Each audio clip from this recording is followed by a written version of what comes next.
Konversi lahan untuk kepentingan bisnis menjadi penyebab utama banjir di Bekasi, Bogor, dan Jakarta. Legalisasi perusakan lingkungan. Saya Satria Asra, dan inilah Opini Tempo.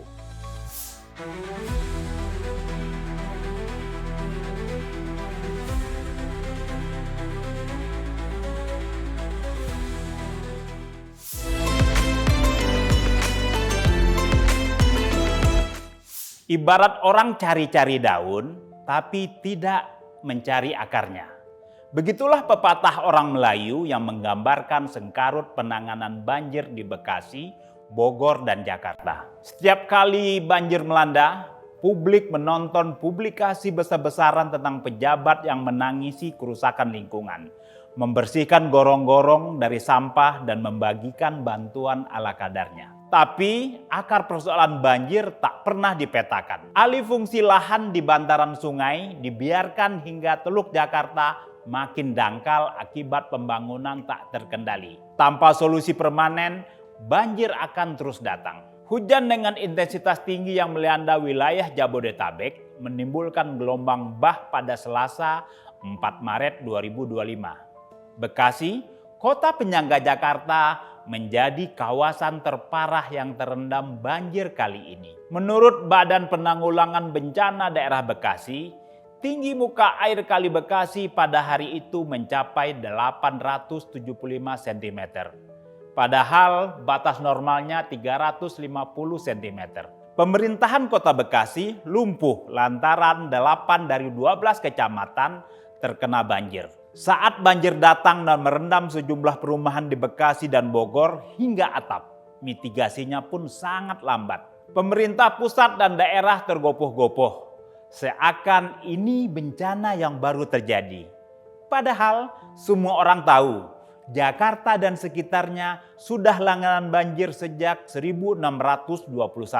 Kerusakan di hulu Sungai Ciliwung, Cikeas, dan Cilengsi menjadi kombinasi maut yang membuat sebagian wilayah hilir seperti di Bekasi, Bogor, dan Jakarta menjadi kolam. Pada awal Maret, 19 juta meter kubik air menggelontor dari 3 sungai itu, menenggelamkan kawasan di pertemuan aliran sungai sebagai titik banjir terparah. Penyalahgunaan konversi lahan hutan di kawasan Puncak, Jawa Barat sudah terjadi sejak puluhan tahun lalu. Alih fungsi lahan dalam 2-3 tahun terakhir menjadi faktor utama penyebab banjir berulang. Tempo menemukan banjir dipicu oleh alih fungsi 1.600 hektar tanah milik PT Perkebunan Nusantara I dan PT Sumber Sari Bumi Pakuan yang tepat berada di hulu Sungai Ciliwung. Dari luas itu, 305 hektar digarap 33 perusahaan yang membangun berbagai proyek properti. 2 di antaranya Hibis Fantasi, tempat wisata yang dikembangkan PT Jasvita Lestari Jaya milik pemerintahan Provinsi Jawa Barat, dan Iger Adventure Land, rusak di hulu, binasa di hilir. Beragam alih fungsi lahan juga terjadi di muara, dengan centang perenang daerah aliran sungai sepanjang Bekasi, Bogor, dan Jakarta. Banyak bantaran sungai bersalin rupa menjadi tempat hunian. Aneh bin ajaib, di beberapa daerah aliran sungai, penguasaan tanah oleh perseorangan dilegalisasi dengan sertifikat hak milik dan hak guna bangunan.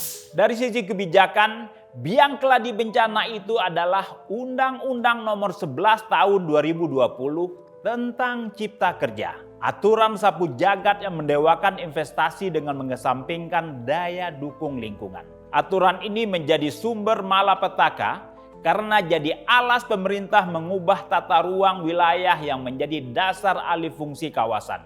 Sebelum ada Undang-Undang Cipta Kerja, prosedur perubahan tata ruang disusun rinci dan memberikan ruang partisipasi publik.